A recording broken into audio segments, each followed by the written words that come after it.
Hola, mi nombre es Ángel David Mejía Beltrán, soy estudiante en la Institución Educativa Rural San José del Nus y me corresponde hablar sobre la evolución de los vegetales. Antes de empezar, voy a dividir la evolución de los vegetales en cuatro partes. La primera son los briófitos, la segunda son los pteridófitos, la tercera son gimnospermas y la cuarta son angiospermas o plantas con flores. Muchos años después de la aparición de la fotosíntesis, que es el proceso por el cual las plantas pueden producir oxígeno, se logró acumular suficiente oxígeno para poder formar la capa de ozono.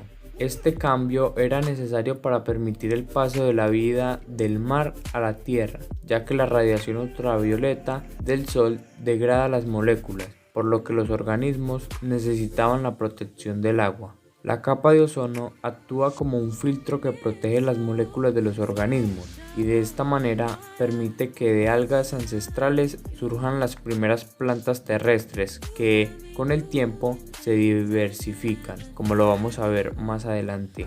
Las primeras plantas terrestres debieron tener características que les permitieron sobrevivir en este medio: tejidos protectores para soportar el ambiente seco, tejidos de sostén para mantenerse erguidas y raíces para fijarse el suelo y tomar agua de él y nutrientes. Los briófitos son un grupo polifilético que reúne tres linajes de plantas distintos, entre ellos los musgos y las hepáticas, que siempre viven en ambientes húmedos. Estas plantas no tienen lignina. La lignina es una sustancia que las demás sí tienen en sus paredes celulares y que les ayuda a sostenerse, por lo que todos los briófitos son de tamaño pequeño. La estructura de los briófitos es muy básica. En lugar de raíces poseen rizoides, unas estructuras semejantes a vellos que ayudan a sostener las plantas al sustrato. No tienen tallos ni hojas verdaderas, sino talos y láminas foliares, ya que sus tejidos no son lo suficientemente especializados. Como no poseen ningún sistema de transporte de sustancias, el agua y los nutrientes son absorbidos directamente del ambiente por las células superficiales y van pasando a las células del interior por difusión. Este proceso es lento, por lo que los briófitos no pueden tener tamaños muy grandes, ya que el transporte de las sustancias tomaría demasiado tiempo. Ok, hago un paro acá, ya que voy a hablar sobre un tema que permitió que las plantas pudieran evolucionar.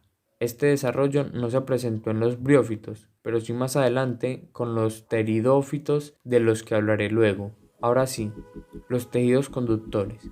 La aparición de los tejidos conductores o vasculares fue decisiva en la evolución de la mayoría de plantas que conocemos hoy día. Consiste en una serie de células que forman tubos por los cuales el agua y sustancias disueltas pueden transportarse rápidamente a toda la planta. Los pteridófitos son plantas vasculares que se reproducen mediante esporas, las cuales poseen una cubierta impermeable que les ayuda a resistir la desecación y, por tanto, a tener una mejor dispersión. Actualmente existen tres grupos principales: los helechos, los equisetos o colas de caballo y los licopodios. Los helechos, que son los pteridófitos más comunes hoy en día, tienen entre sus características más notorias la forma de sus hojas o frondes, que en épocas reproductivas se pueden observar bajo sus hojas unas estructuras de color café denominadas soros, que son agrupaciones de esporangios que contienen las esporas.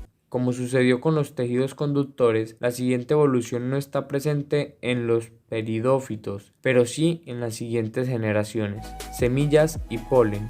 El siguiente gran avance en la evolución de las plantas fue la aparición del polen y las semillas. Con el tiempo, el clima se hizo menos húmedo y las zonas pantanosas se secaron, lo que dificultó la reproducción de las plantas. En los briófitos, por ejemplo, para lograr la reproducción era necesario que el agua arrastrara los gametos masculinos hasta los femeninos, y siempre se corría el riesgo de desecarse. Por ello, muchas especies de briófitos y pteridófitos se extinguieron. El polen es una estructura que contiene los gametos masculinos. Sirve para protegerlos y transportarlos de manera independiente del agua, ya que este es transportado por el viento o por animales como insectos y aves hasta otras plantas. La semilla es una estructura que se forma después de la fertilización. En su interior se empieza a desarrollar el embrión de la nueva planta.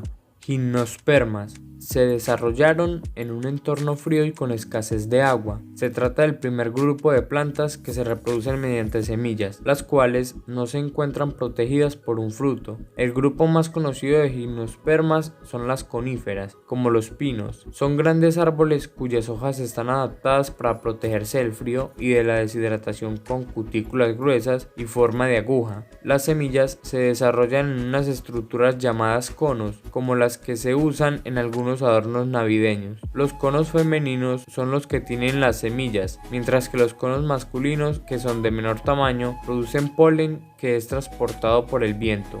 Como dato curioso, las coníferas son muy importantes en la industria del papel, ya que de ellas se obtiene la pulpa para producirlo.